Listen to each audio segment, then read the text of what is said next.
آتوا الزكاة واركعوا مع الراكعين آمنت بالله صدق الله مولانا العليم وصدق رسوله النبي الكريم الأمين المتين ونحن على ذلك لمن الشاهدين والشاكرين والحمد لله رب العالمين إن الله وملائكته يصلون على النبي يا أيها الذين آمنوا صلوا عليه وسلموا تسليما الصلاة والسلام عليك يا سيدي يا رسول الله وعلى آلك وأصحابك يا رحمة للعالمين الصلاة والسلام عليك يا سيدي يا رسول الله وعلى آلك وأصحابك يا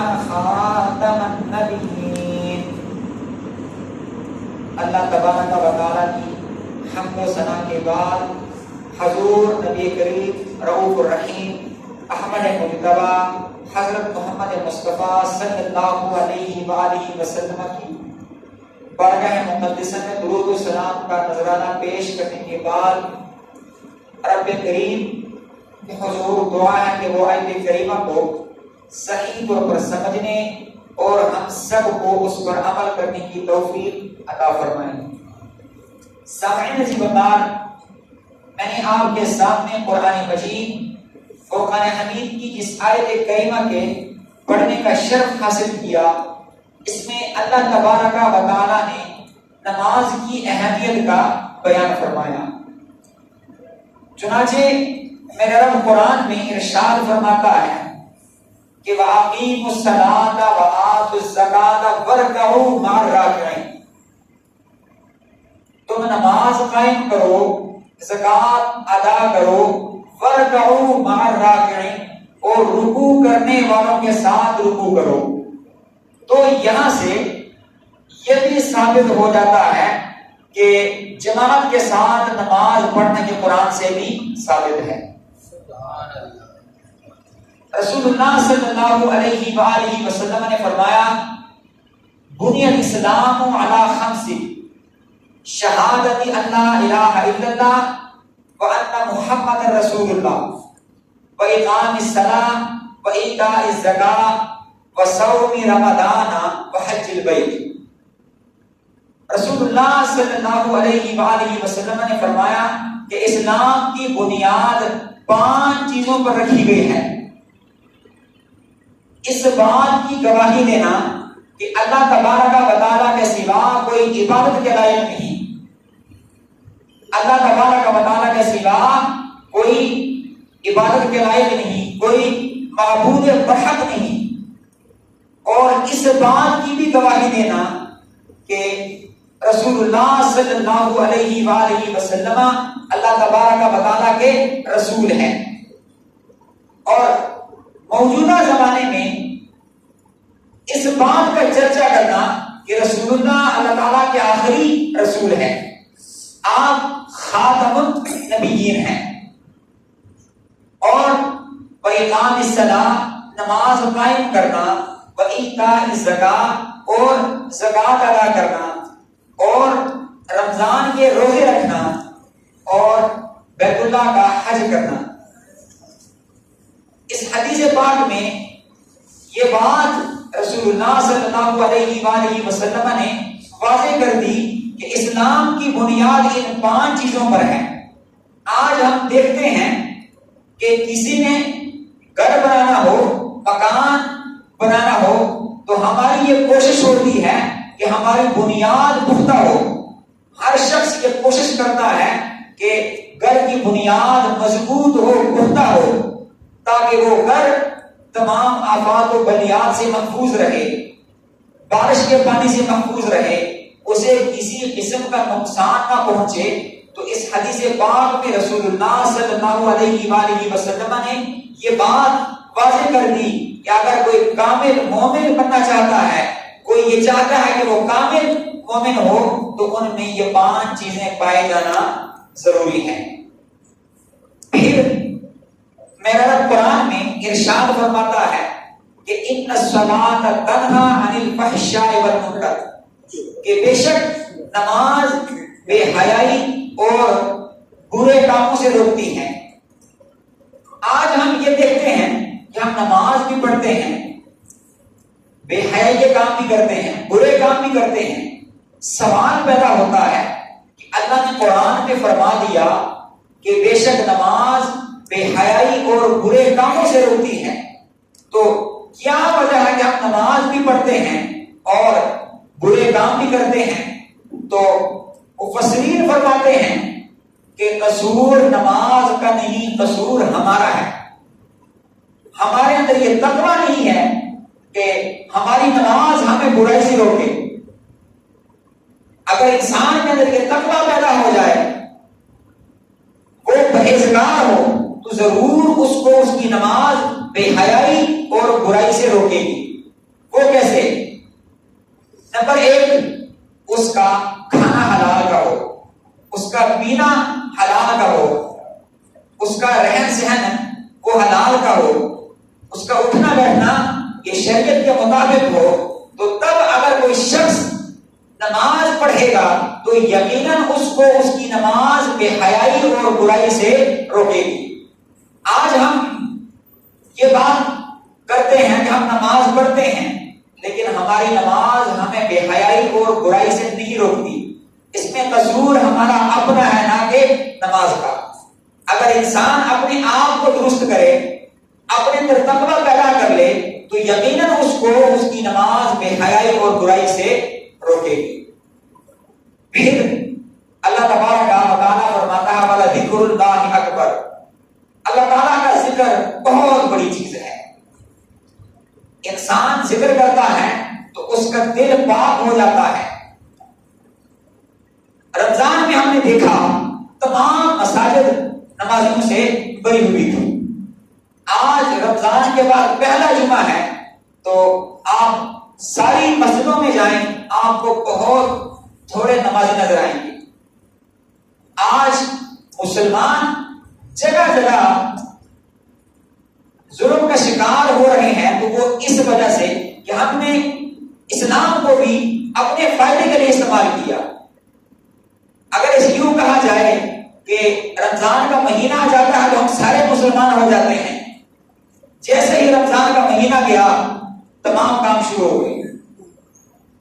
انسان حدیث پاک میں آتا ہے کہ بے شک آپ کا کام تھوڑا ہو، آپ کا عمل تھوڑا ہو، لیکن وہ ہمیشگی والا ہو، کہ آپ جو بھی کام کرے وہ ہمیشگی والا ہو۔ ایسا نہ ہو کہ ایک وقت میں آپ سب کام شروع کر دیں، آپ وقت کے غنی بن جائے ایک مہینے کے لیے، کچھ دنوں کے لیے، اور بعد میں آپ ویسے کے ویسے۔ تو ایسے نہیں ہونا چاہیے، بلکہ انسان ہمیشگی اختیار کرے۔ حضرت عمر بن خطاب رضی اللہ تعالیٰ عنہ فرماتے ہیں کہ ہم رسول اللہ صلی اللہ علیہ وآلہ وسلم کے ارد گرد بیٹھے تھے کہ اسی دوران ایک شخص آیا، اس کا لباس انتہائی سفید تھا، اس کے بال خوبصورت سیاہ تھے۔ یہ حدیث آپ نے سنی ہوگی، مشہور ترین حدیث ہے، اسے حدیث جبریل بھی کہا جاتا ہے۔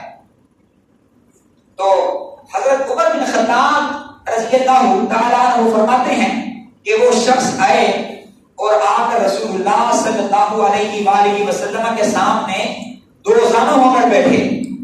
بیٹھنے کا طریقہ بھی بتا دیا کہ استاد کے سامنے بیٹھنا ہو تو دو زانوں ہو کر بیٹھتے ہیں، دو زانوں ہو کر بیٹھے اور اپنے دونوں ہاتھ اپنے دونوں رانوں پر رکھ لیے۔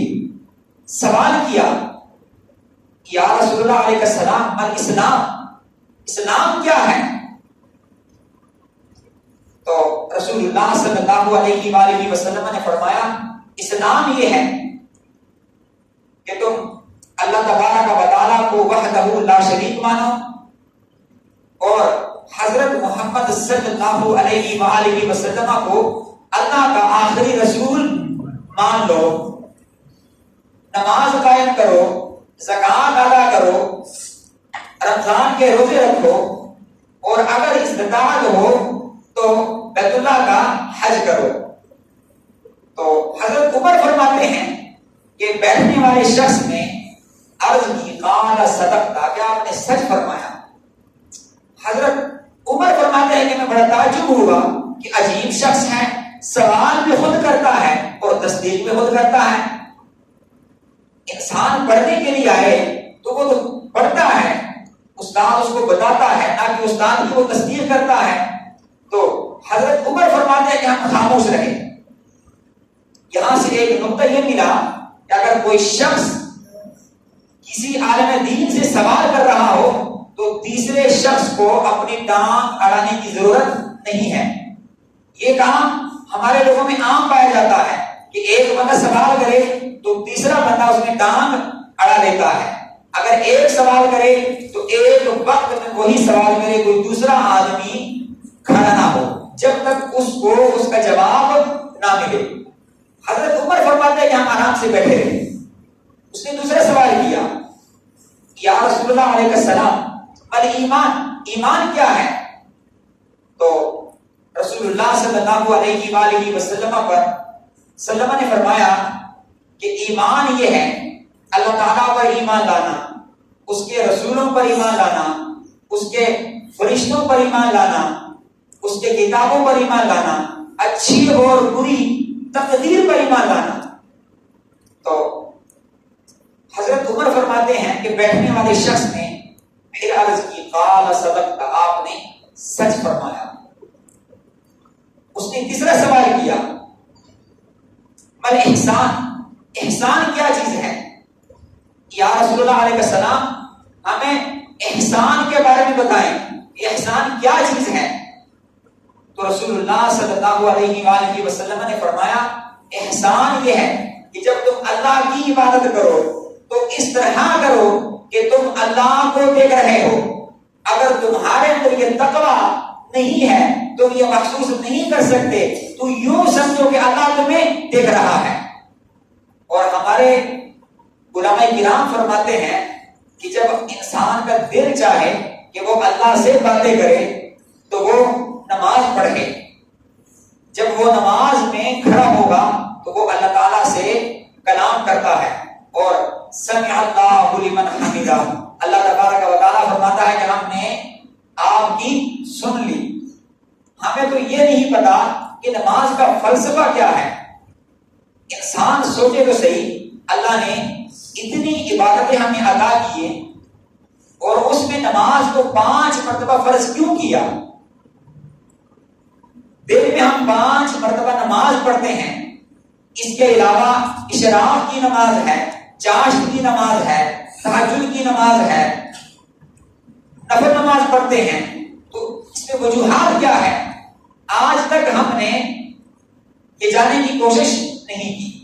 دنیا کے بارے میں ہمیں ہر شخص کو ہر چیز کے بارے میں علم ہے، جس چیز کے بارے میں سوال کرو گے وہ آپ کو فر بتا دے گا۔ پھر حضرت عمر فرماتے ہیں کہ بیٹھنے والے شخص نے سوال کیا، یا رسول اللہ علیہ السلام مجھے قیامت کے بارے میں بتائیے گا۔ تو رسول اللہ صلی اللہ علیہ وآلہ وسلم نے فرمایا بل مسئول عنہا بأعلم من السائل، کہ جو سوال کرنے والا ہے، جس سے سوال کیا جا رہا ہے، دونوں برابر جانتے ہیں۔ اب یہاں پر وہ لوگ جو رسول اللہ صلی اللہ علیہ وآلہ وسلم کے علم غیب کا انکار کرتے ہیں، وہ کہتے ہیں کہ رسول اللہ علم غیب نہیں جانتے، اگر آپ علم غیب جانتے تو آپ بتا دیتے۔ رسول اللہ صلی اللہ علیہ وآلہ وسلم نے کیوں نہیں بتایا؟ کیونکہ میرا رب قرآن میں فرماتا ہے کہ قیامت اچانک آئے گی۔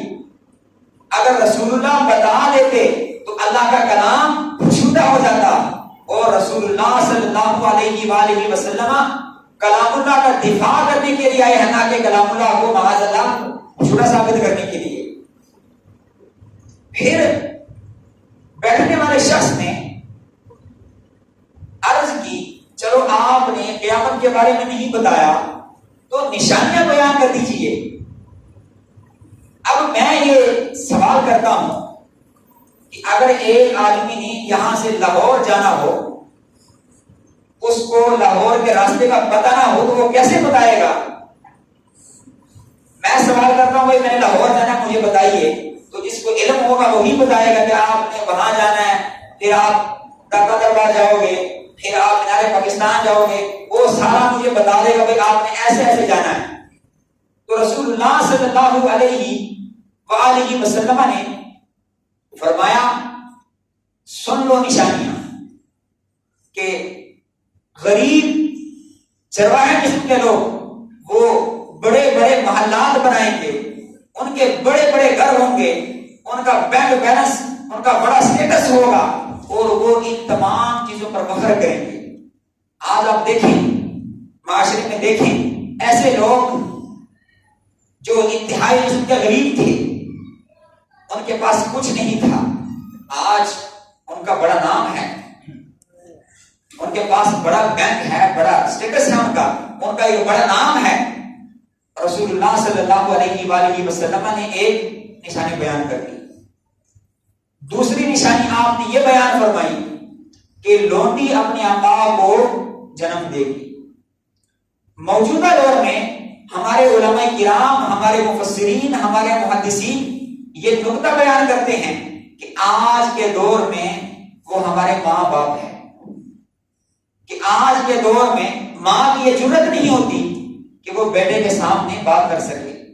جب بیٹا تھوڑا سا بڑا ہو جاتا ہے، وہ کمانے لگ پڑتا ہے، تو وہ سب کچھ اپنے آپ کو سمجھ لیتا ہے، اور والدین کو وہ معاذ اللہ بہت گری ہوئی نظروں سے دیکھتا ہے۔ ارے اس بیوقوف کو یہ نہیں پتا کہ وہ ماں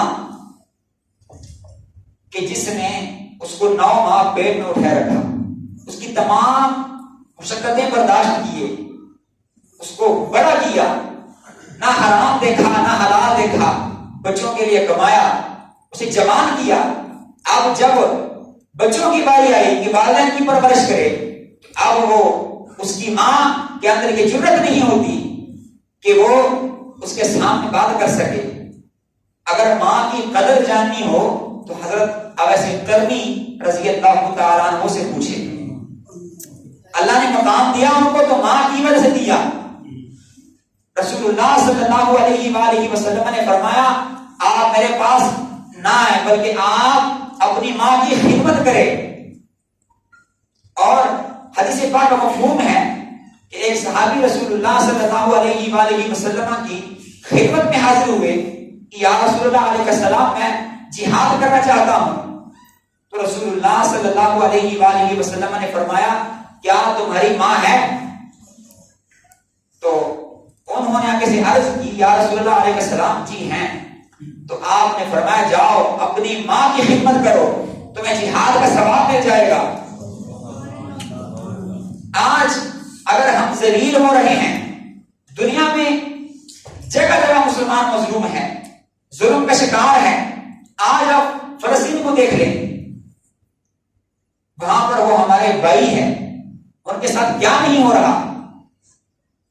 کل عید کا دن تھا، آج بھی عید کا دن ہے، ہم نے اچھے کپڑے پہنے ہیں، اچھا کھانا کھایا ہے، کیا ہم نے بھی وہ کھانا کھایا؟ ہماری حص جو ہے وہ مر چکی ہے، اور غیر مسلم لوگ وہ اس کوشش میں ہیں کہ وہ ہمیں اندر سے ختم کر دے، ہمارے اندر سے جذبات کو نکال دے، کہ آج کے دور میں سلطان صلاح الدین ایوبی رحمت اللہ علیہ پیدا نہیں ہو سکتا۔ اس کی وجہ کیا ہے؟ کیا ہم نے کبھی غور کیا کہ آج کے دور میں محمد بن قاسم پیدا نہیں ہو سکتا رحمت اللہ علیہ؟ کیا آج کے دور میں حضرت عمر بن خطاب رضی اللہ تعالیٰ عنہ جیسی شخصیت نہیں آ سکتی؟ اس کی وجوہات یہ ہے کہ سب سے پہلے ان لوگوں نے ایک پلان تیار کیا۔ وہ پلان یہ تیار کیا کہ ان کے بچوں کو ایسے چیزوں میں پنساؤ کہ ان کا دل مر جائے۔ آج ہمارا دل مرا ہوا ہے۔ سب سے پہلے انہوں نے کیبل کو چلایا، کیبل کے بعد انہوں نے نیٹ کا پلان بچھا دیا. اب وہ ایک میں پوسٹ پڑھ رہا تھا, وہ بیر نیچے پڑے ہوئے تھے. وہ کہتے کسی زمانے میں چھوٹے بچے پتھر مار مار کر بیر اتار کر کھا جاتے تھے. آج یہ بیر زمین پہ پڑے ہیں کیونکہ آج کے بچے وہ موبائل میں لگے ہوئے ہیں. آج کے بچے وہ موبائل پہ گیموں میں لگے ہوئے ہیں, ہر وقت گیم, ہر وقت گیم, ہر وقت گیم. اب جب ہمارے بچے نہیں سیکھیں گے تو وہ کہاں سے تیار ہوں گے؟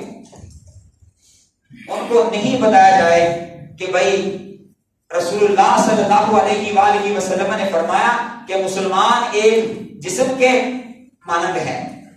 اگر جسم کے ایک حصے میں تکلیف ہو تو پورا جسم تکلیف محسوس کرتا ہے. آج ایسا کیوں نہیں ہو رہا؟ کشمیر میں مسلمانوں پر ظلم ہو رہا ہے, فلسطین میں مسلمانوں پر ظلم ہو رہا ہے, کوئی آواز اٹھانے والا نہیں.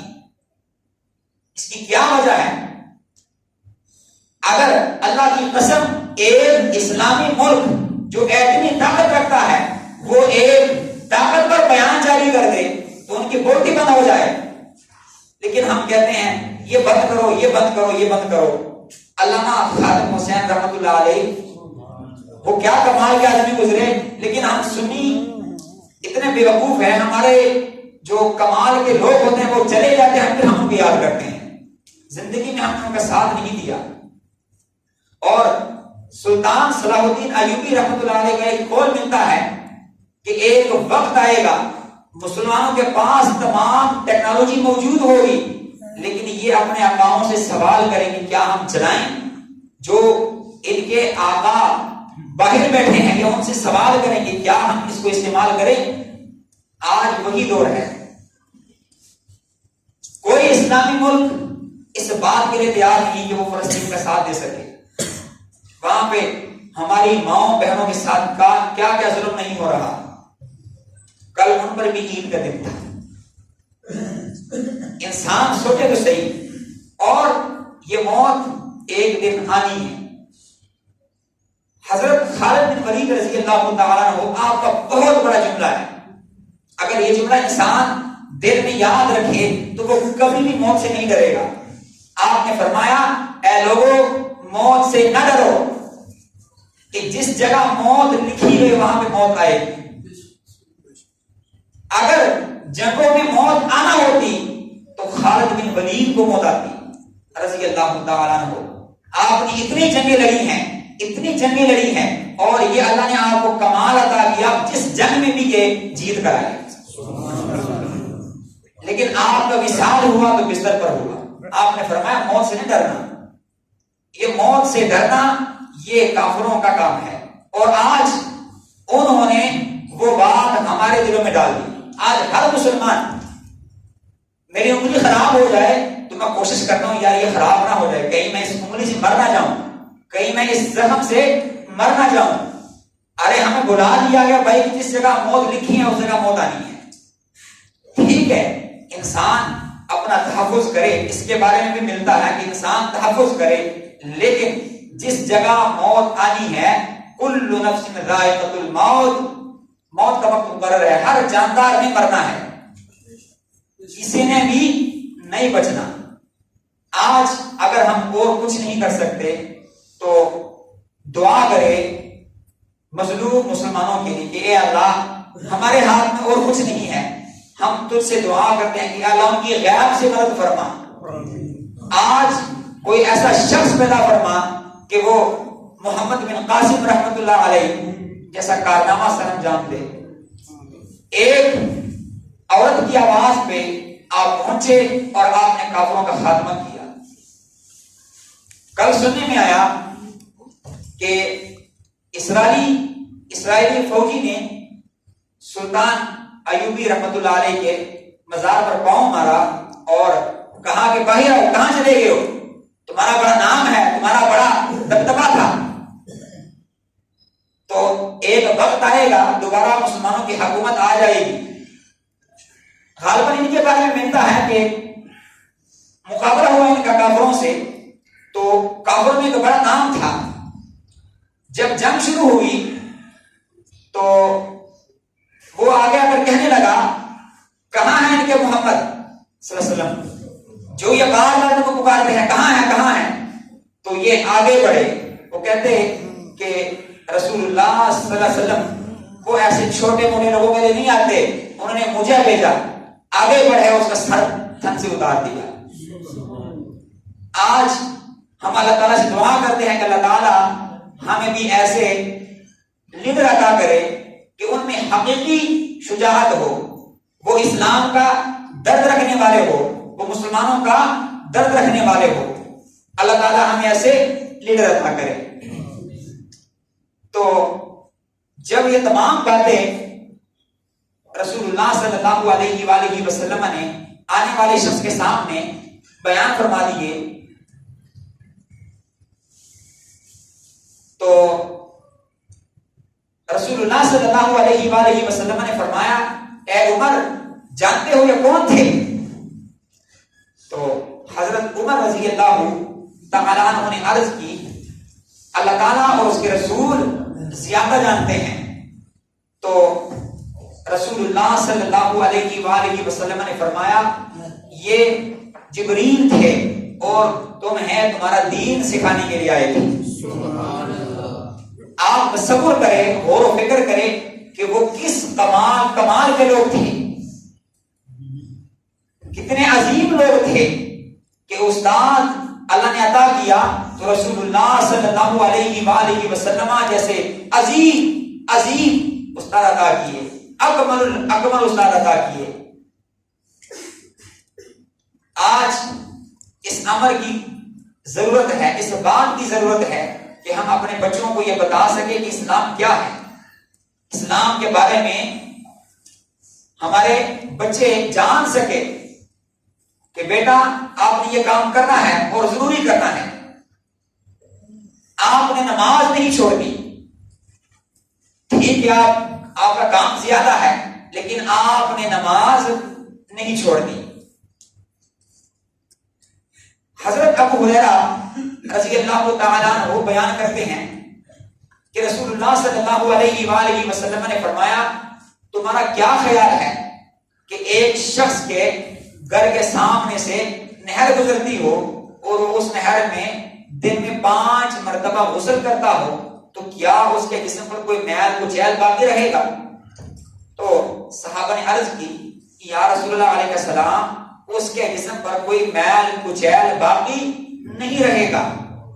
تو رسول اللہ صلی اللہ علیہ وآلہ وسلم نے فرمایا فَكَذَلِكَ مَثَلُ الصَّلَوَاتِ الْخَمْسِ الْخَطَايَا کہ 5 نمازوں کی مثال بھی اسی طرح ہے. اللہ تبارک و تعالیٰ ان 5 نمازوں کی برکت سے خطاؤں کو مٹا دیتا ہے. کہ جب انسان 5 وقت کی نماز پڑھ لیتا ہے تو اس کے جسم پر بھی کوئی گناہ باقی نہیں رہتا. انسان غسل کرتا ہے تو اس کا جسم بالکل پاک ہو جاتا ہے، اس سے بدبو نہیں آتی، اس کے جسم پر میل کچیل باقی نہیں رہتا، اس سے خوشبو آتی ہے، اس کا جسم تر و تازہ ہو جاتا ہے.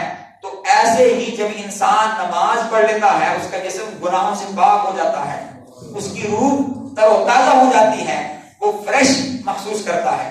آج جو لوگ نماز نہیں پڑھتے وہ تنگی، سستی کا شکار ہے، مختلف قسم کے بیماریوں کا شکار ہے. آپ ان لوگوں کو دیکھیں جو نماز پڑھتے ہیں وہ کبھی بھی تنگی کا شکار نہیں ہوتے، وہ کبھی مایوس نہیں ہوتے. میں ممبر کے اوپر بیٹھا ہوں، آج ہمارے نوجوان یہ ان کو پتہ نہیں کیا ہو گیا، ایسے بوڑھے لوگ جن کی عمریں 80 سے اوپر ہیں وہ ہمارے پیچھے کھڑے ہو کر 1.5 بار ہمارے پیچھے پڑتے رہے بغیر سانس لیے. اور ایک دن میری طبیعت خراب تھی، میں پیچھے چلا گیا تو دیکھا ہمارے ہٹے کٹے نوجوان وہ 20 صورتیں وہ اس میں بھی پیچھے بیٹھے ہوئے تھے. یہ ہمارے نوجوانوں کا حال ہے.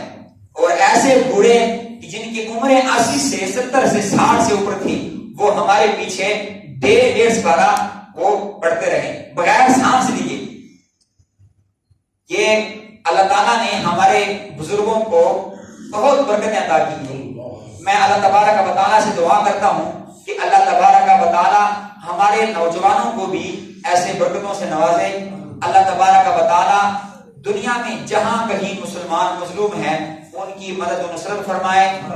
اللہ تبارک و تعالی ہمیں 5 وقت کی نماز باجماعت ادا کرنے کی توفیق عطا فرمائے. آمین. وما علینا الا البلاغ المبین.